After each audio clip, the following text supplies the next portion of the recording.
This TikToker filmed and posted a video of himself evading the police, and this got him 10 years in prison, with potentially more coming as well. Why, you may ask? Well, the dude filmed himself committing crimes to promote his business. Like, at this point, how is it not obvious? This is a terrible idea. But he was only caught because he ended up crashing into a pickup truck with a trailer during a high-speed chase. And that's when cops found out he also had a female passenger who he refers to as his girlfriend slash side chick, and a French bulldog, and alcohol, and roids, all in the car with him as well. Awesome. Car spin out.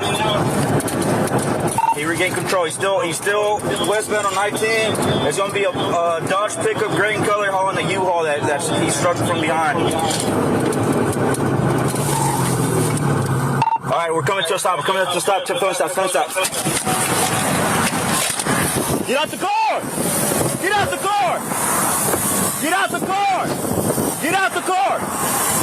Get out the car! Hey, at least he respectfully got out after making the largest mistake of his life. But again, all of this idiocracy was in the name of marketing his Hellcat business, which is quite the business. But he was evading cops and allegedly stolen cars and then parting them out or doing engine swaps to resell them. But then he would also post these insane chases and use that as marketing tactics, because nothing says this thing's like a steal, like a video of using an alleged stolen car to get into a high-speed police chase. The judge saw Michael's Instagram account, featuring other videos of Michael advertising Hellcats by running from the police. But also, I mean, if you're buying a stolen car, maybe he just knows his audience. Unless he's selling these without disclosing that they're stolen. But, you know, there's going to be a title. Oh, I was about to be like, oh wait, it would actually say on the title if the car is stolen or not. But now I realized, wait, it's a part shop. So he's a chop shop. So in theory, he could be selling these cars without the customer even knowing that they were stolen to begin with. Who knows though? Because there's a reason why you'll see cars in certain cities in the US completely stripped down to only the frame, because it's the frame that has the VIN on it. It's a customer's car. I work on Hellcats. I panic as far as I put the bull play. I f***ed up. I gotta pay for that shit, you know, now, because I'm doing work. Like I work on Hellcats, so I was gonna do some upgrades to it. That's all. Your work don't involve joyriding then. Right. I mean, correct. Like I can't talk to. Correct.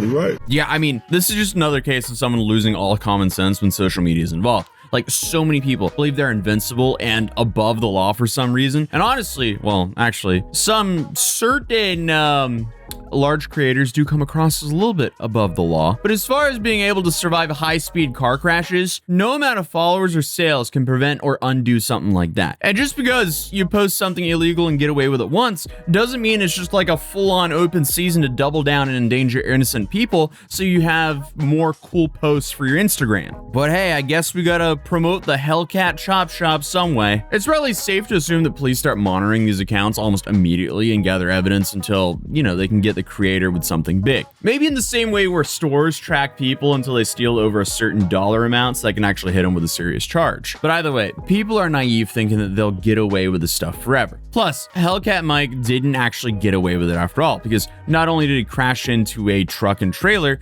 but also he was arrested on multiple evading the police charges and even linked to an alleged car theft ring, which, you know, would have something to do with that Hellcat Chop Shop of his. But on February 4th, 2024, Hellcat Mike, or Michael Wilson, innocently passed a Texas Highway Patrol officer on the freeway, and the officer noticed a suspicious mafia plate and what looked like something hanging out of the trunk. But before the officer even flicked on his lights, Michael floored it and quickly left the trooper in the dust. The trooper spotted a Dodge Hellcat with a suspicious license plate and something appearing to hang out of the trunk. Before the trooper even had a chance to engage his lights, the Hellcat punched it and the chase was on.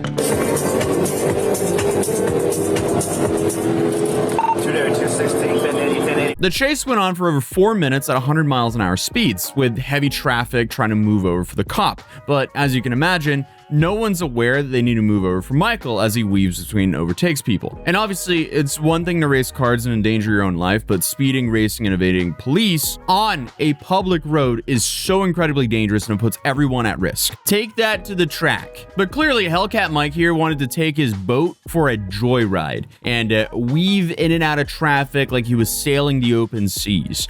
And naturally, that didn't go too well because a Hellcat, it's not really the lightest car. So Michael did end up clipping a pickup truck towing a U-Haul while trying to swerve around him, sending the truck into a concrete barrier and damaging his own vehicle. And whether something was really wrong with his car or he simply knew his luck had ran out, Hellcat Mike ends up just admitting defeat and pulling over. Car spin out.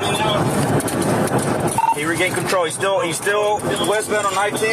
There's going to be a Dodge pickup, gray in color, hauling a U-Haul that he struck from behind. All right, we're coming to a stop. We're coming to a stop. Phone stop. Phone stop. Get out the car! Get out the car! Get out the car! And from there on out, he complies with the trooper and honestly is very polite and chill with the cop. I'm sure he knows there's no good in trying to run again, so I guess he just accepted his fate. So Michael is arrested and he's taken to Fort Bend County Jail and charged with evading arrest and possession of controlled substance, aka the roids that they found in the back of his car. But unfortunately for him, that was just the start of the trouble. Because just like I said before, the authorities very often keep tabs on people who are brazenly posting themselves breaking the law. I feel like the main warning you should give everyone on social media is once you post something on social media, it's pretty much there forever. So at the very least, don't post yourself committing crimes on social media. And obviously, Michael was no exception to this rule. I mean, his Instagram was just littered with clips of him evading police officers. And not only that, also promoting his shady business. And what makes all of this so much worse is he openly showed off his Instagram to the police as he was being arrested. Look, I called my brother, like, if you look at my Instagram, I got a big following for working on cars. What's your Instagram, man? Hellcat Mike 2. Why would you do that? Especially with that much incriminating content up there. Yeah, I know you just arrested me for evading you, but yo, check out my Instagram because there's just dozens of more clips of me evading police on that one. Like, what is the logic here? I don't know. This is baffling. At least on the bright side for the residents of San Antonio here, he's not out there on the roads cutting up traffic and putting everyone at risk there. But what made things even worse for him is, on top of everything, Mike already had an extensive criminal background dating back decades. And this wasn't just for like racing and stealing cars, but also things like assault and unlawfully entering a residence. So the long rap sheet was the reason he was originally denied bail, but Michael's lawyers argued that denying him bail was a violation of constitutional rights, and yeah, they were successful. So Michael was then bailed out, and of course he had to follow a bunch of rules, things like him being required to be GPS tracked 24/7 and remain at home except for court appearances. But within a few months, Michael had already violated the conditions of his bail numerous times. The dude is tracked 24/7, but I guess he was just coming and going as he wanted. So in May of 2024, they decided to up his bail to $700,000. I mean, it's safe to say they were just tired of this. And Mike seemed he was growing tired of this as well because he actually took a plea deal and pled guilty to evading arrest on the grounds the drug charge would also be dropped. And he also waived his right to a jury trial and let the judge alone seal his fate. Michael entered a plea agreement and pleaded guilty to evading arrest in exchange for dropping the drug charge.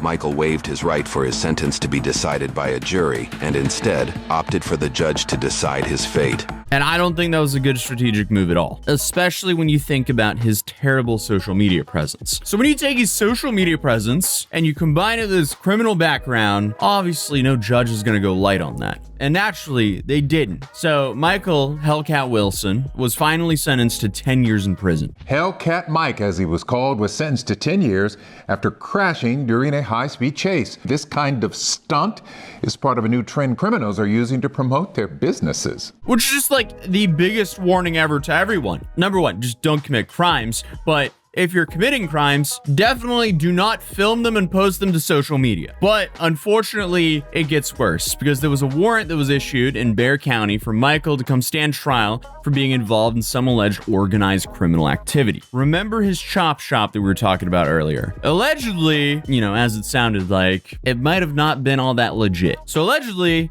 they were stealing cars, swapping the engines into different cars, and then selling them for insane discounts on Facebook Marketplace. And I guess you can make pretty good money doing that when your cost of inventory is like nothing because you're stealing it. But hey, in case anyone has been sleeping under a rock, rule of thumb, if you see a Hellcat on Facebook Marketplace marked way below market, odds are it's a stolen car or something's not disclosed about it, but more likely a stolen car. I'm pretty sure the Hellcat is the most stolen car in America. Yes, the Dodge Charger SRT Hellcat was the most stolen vehicle for the model years 2020 all the way through 2022, with theft claims over 60 times higher than the average for its model year. So, I mean, if you bought a brand new Hellcat between 2020 and 2022, it would be 60 times more likely for it to be stolen compared to you buying a new Toyota Camry or something like that during that time. That is just crazy. But Hellcat Mike was not working alone in this. There were also a couple other guys arrested in relation to this, one of them as young as 18 years old, and now his life is essentially ruined because a 40-year-old guy probably sold him this dream and promised him that they would never get caught as long as they were careful. Honestly, he probably didn't even do that. He was probably just showing how much money they could make. But the whole thing of filming yourself committing crimes to promote an illegal business or an alleged illegal business, that one doesn't make sense to me. But the cops apparently named this chop shop takedown Operation Hellcat Mike, meaning they were well aware of who he was prior to this. But Michael has been behind bars since, despite his new Instagram account posting on occasion about his bail, a new car business, and I guess his new book that he published. And his new book that he published is titled Operation Hellcat Mike, My Side of the Story, which is just fascinating. You have the name of chapter 1 here is A Fast Car Driver is Born. Hell yeah, dude. I mean, there's nothing like a guy in jail writing about how he thinks he's above everyone else in there, or used to be rich, or having the baddest chicks. I mean, like, is this gonna evoke any sympathy here? And this is a direct quote from his book. Why I get phantom pains where it feels like I'm wearing Amiri jeans with 100 bands in my pockets. Number one, you're not fitting 100 bands in your pockets, especially not in those tight Amiri jeans. Yeah, dude, Amiri barely makes any baggy jeans. Like, all of Amiri jeans are like super tight. There's no way you're fitting anything in there. Some of those jeans are so tight that, like, if you fart, it looks like a mouse is running down your pants leg. Like, that is crazy. What are these, tights? Waxed jeans? What the? Are they just trying to make them as uncomfortable as possible? What's the benefit of waxing your jeans? Huh. You really do learn something every day. He also refers to himself as a guy with a lot of motion and himothy a whole lot. So, I don't know. He's a fascinating character, to put it lightly. Either way, though, Mike isn't going anywhere in the foreseeable future unless it's being transported back to the courtroom for yet another charge. So again, if there's a takeaway, don't film yourself committing crimes. Honestly, just don't commit crimes. But if you're doing it, don't film yourself committing crimes. But also, you're also kind of doing like a community service by filming yourself committing crimes. So, thank you for your service, because you are helping get crime off the streets by snitching on yourself. So again, thank you, I guess. But other than that, if you're new here, feel free to subscribe, drop a like if you enjoyed this video. I gotta go to sleep because it feels like my brain has been lagging throughout this entire recording. So I'll see you guys tomorrow. Peace. Peace.